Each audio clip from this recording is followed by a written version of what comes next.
Las bellas historias de la Biblia, tomo 3, tercera parte. Historia número 9. La niña que juntaba espigas.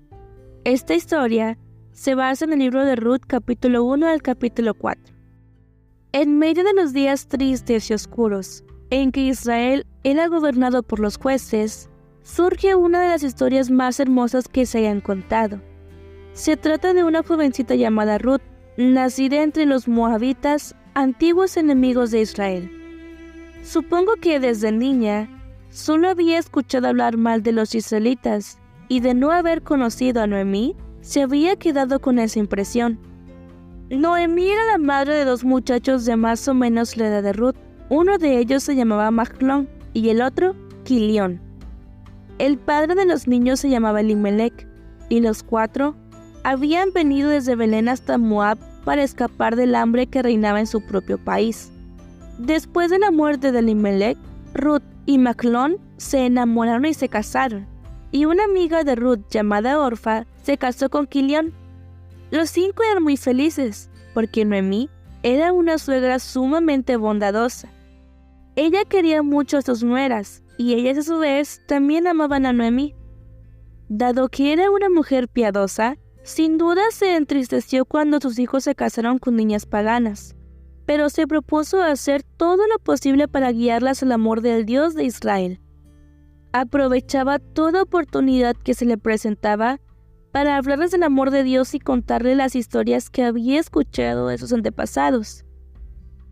Noemí les explicó a Ruth y Orfa cómo Dios había creado el mundo en el comienzo, convirtiéndolo en un hermoso hogar para el hombre, como Adán y Eva habían pecado y perdido el Edén, y cómo Dios planeaba devolvérselo algún día. Les habló también acerca del diluvio y de cómo Noé y su familia se habían salvado en el arca, de las promesas que Dios le había hecho a Abraham, de los días oscuros en Egipto, de la gran liberación en los días de Moisés, y de todo lo que Dios había hecho desde entonces por su pueblo. A Ruth y a Orfa les gustaba escuchar a Noemí, especialmente cuando les hablaba de las cosas maravillosas que Dios haría por Israel en el futuro. Es posible que alguna vez les dijera también que mediante una buena niña vendría el nacimiento de la mujer que aplastaría la cabeza de la serpiente. Pasaron 10 años. Entonces sobrevinieron dificultades y una gran tristeza. Uno tras otro fallecieron los 2 esposos, primero Mahlón y luego Quilión. La tristeza en ese hogar debe haber sido terrible. Noemí, Ruth y Orfa deben haber llorado juntas. Pobres criaturas. Cuán difícil les habrá sido creer en la bondad de Dios, pero lo hicieron.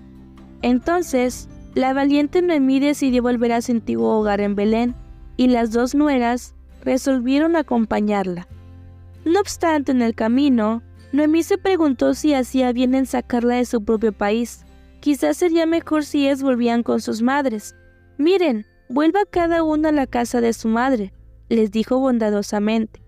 Que el Señor las trate a ustedes con el mismo amor y lealtad que ustedes han mostrado con los que murieron conmigo. Luego las besó y las 3 lloraron. Tanto Ruth como Orfa le aseguraron que por su parte preferían acompañarla de regreso a su patria. No la abandonarían. La amaban demasiado para hacerlo. Pero Noemí insistió en que era mejor para ellas volver a la casa paterna para formar de nuevo su hogar, y que les sería más fácil hacerlo donde las conocían, entre su propio pueblo. Después de discutir mucho el asunto, Orfa por fin se convenció. Besando a su suegra, con muchas lágrimas, se volvió a casa de su madre. Me imagino saludando por última vez antes de llegar a un recodo del camino, pero Ruth no estaba dispuesta a volver.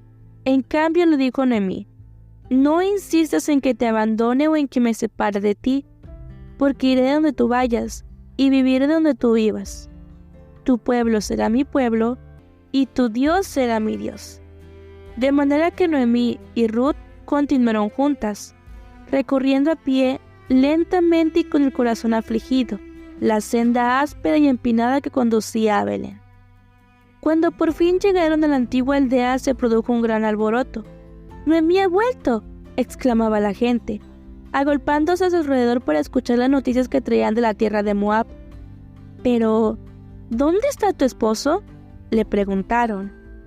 «¿Y dónde están los muchachos?». Con lágrimas, ella contó su historia.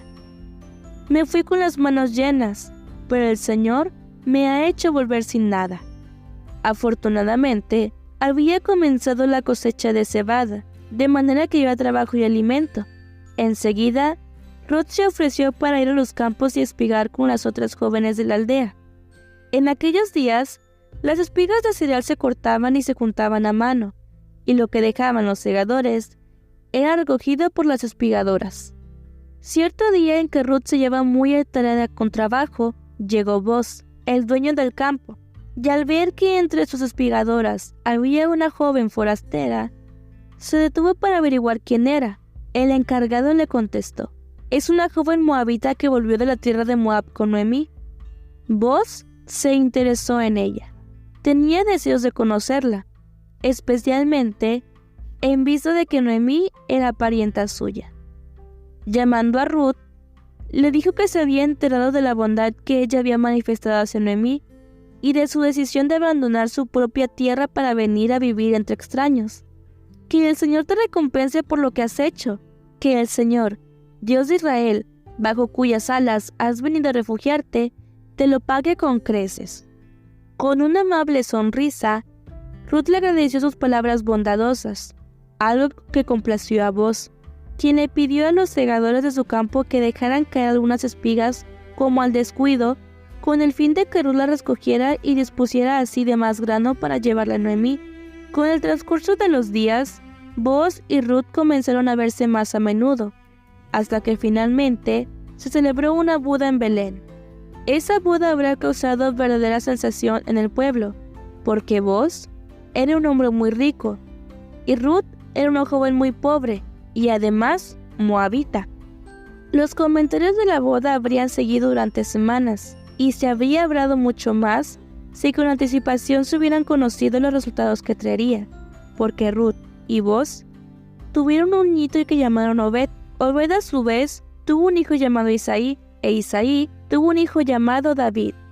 Por lo tanto, la amable, bondadosa y fiel Ruth llegó a ser la bisabuela del rey David, y por lo tanto, una antepasada directa de José, el esposo de María, que 1000 años después, en la mismísima aldea de Belén, daría a luz al niño Jesús.